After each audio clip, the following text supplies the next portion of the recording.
நம்ம பனங்கிழங்கு சாப்பிட்ருப்போம். அந்த பனங்கிழங்கு எப்படி கிடைக்குதுன்னு பார்க்கலாம் வாங்க.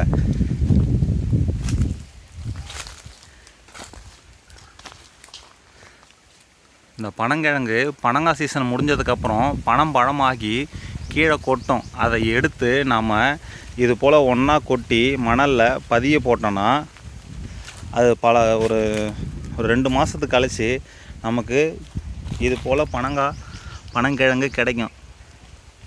இந்த பனங்கிழங்கு என்னடா குட்டியாக இருக்குதுன்னு பார்க்குறீங்களா? இந்த பனங்கிழங்கு இந்த மண்ணுக்கு அப்படி தான் வரும்.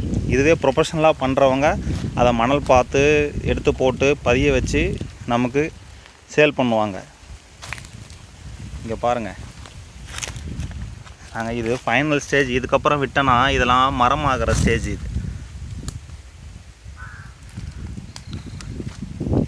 இதை இப்படியே விட்டோன்னா மரமாகும், ஆகிடும். இங்கே எவ்வளோ இருக்குது பாருங்கள். இது எல்லாமே எங்கெல்லாம் ஃபினிஷ் பண்ணது தான். இது அப்படியே போனால் தேன்கூடு இல்லை குளவி கூடு. எவ்வளோ பெரிய குளவி கூடு பாருங்கள். அதுவும் பனை மரத்துலேருந்து தான் கீழே விழுந்தது. அங்கே தான் அப்படியே இங்கே வாங்க.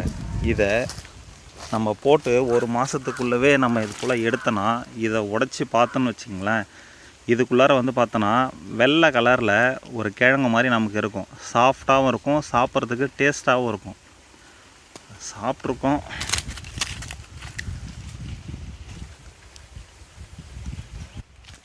பனங்கிழங்கு இது ஒன்றும் மிஸ் ஆகிடுச்சு. இல்லை, அது நல்லா இல்லை. ஆமாம், நல்லா இல்லை. இங்கே பாருங்கள், அவ்வளோதான், ஃபினிஷ் ஆக போகுது. இதெல்லாம் அடுத்தது இது எல்லாமே இன்னும் தோண்டி எடுத்தால் கிடைக்கும். அவ்வளோவும் இருக்குது உள்ளே. ஆனால் எங்களுக்கு போதுமானது இதுதான். வேணுங்கிறவங்க தோண்டிக்குவாங்க வந்து. மற்றது எல்லாமே இங்கே தான் இருக்கும். அதுக்கப்புறம் மரமாகிற ஸ்டேஜ் ஆகிடும். எல்லாமே முளைக்காது. பக்கத்தில் இருந்தால் ஏதாவது ஒரு செடி முளைச்சிரும். பாருங்கள், இந்த பனை மரத்தில் இருந்தால் அதெல்லாம் கொட்டணும். அது கீழே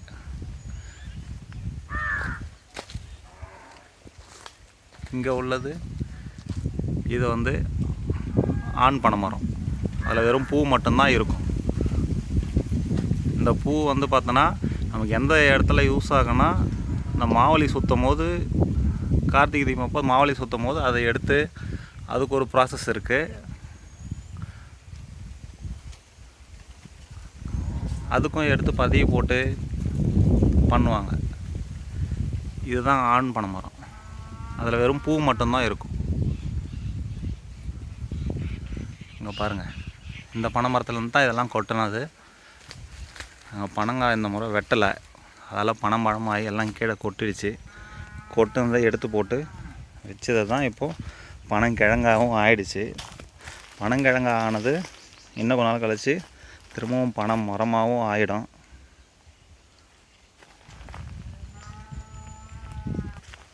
இங்கே பாருங்கள் க்ளோஸ்அப்பில், இதுதான் அந்த பனம் பூ.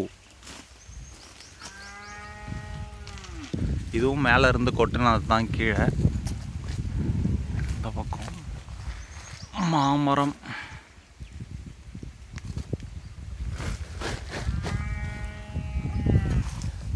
இது இப்போ தான் பூ விடுது.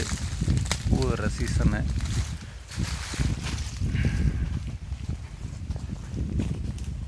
இங்கே பாருங்கள், பப்பாளி செடியும். இது பூ மட்டும்தான் பூக்கும். இதுவும் பப்பாளி செடியில் இது ஆண் மரம்னு சொல்லுவாங்க. இது பூ மட்டும்தான் பூக்கும்.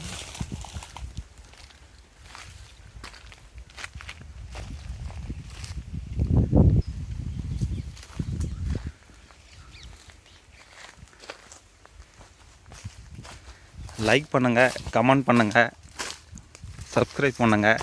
மறக்காமல் பெல் பட்டனை கிளிக் பண்ணிவிடுங்க. அப்போ தான் நாங்கள் போடுற வீடியோ உங்களுக்கு கண்டினியூஸாக கிடைக்கும்.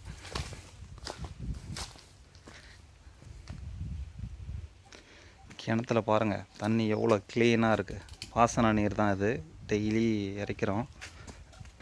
இது இன்னொரு 2 ஹவர்ஸில் பார்த்தோன்னா கிணறு ஃபுல்லாகிடும். தண்ணி ஊற்று நீர் வந்துடும். வயலெல்லாம் இப்போ தான் நட்டுருக்காங்க.